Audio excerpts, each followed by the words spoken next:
It has been a perilous month for President Obama.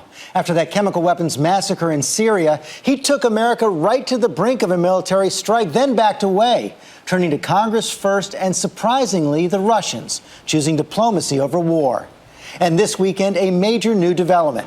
Secretary of State John Kerry and his Russian counterpart have struck a deal for Syria to surrender its chemical weapons. My position and the United States position has been consistent throughout. We have been very clear to the Assad regime, but also to other players on the ground, that a red line for us is we start seeing a whole bunch of chemical weapons moving around or being utilized. The United States is prepared to launch a strike against your country because they believe chemical weapons are so abhorrent that anybody who uses them crosses a red line, and that therefore, if they do that, they have to be taught a lesson so that they will not do it again.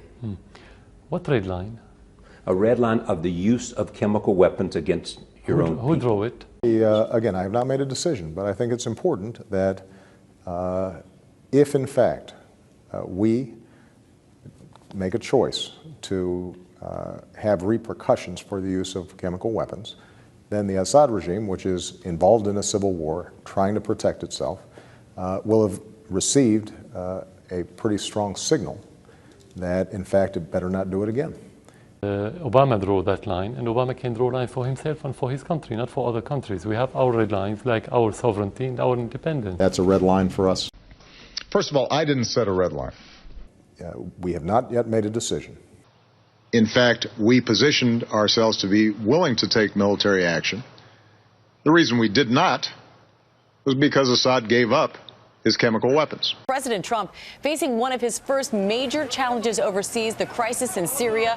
The White House is condemning that chemical attack that killed dozens of people. And that's not speculation on our part. That, in fact, has been confirmed by the organization internationally that is charged with eliminating chemical weapons. The question is whether the civilized world will do anything to stop what's happening in Syria. I don't think that there are a lot of folks in the region who are disappointed that Assad is no longer in possession of one of the biggest stockpiles of chemical weapons of any country on earth. Those have been eliminated. The repeated use of chemicals as weapons in Syria is one of the most widespread cases of chemicals used as weapons in modern history. As a consequence of the pressure that we've applied over the last couple of weeks, the Russians, their primary sponsor, saying that they will push Syria to get all of their chemical weapons out. The distance that we've traveled over these couple of weeks is remarkable. Now, 2 years later, what has happened here has made a mockery of the president's words.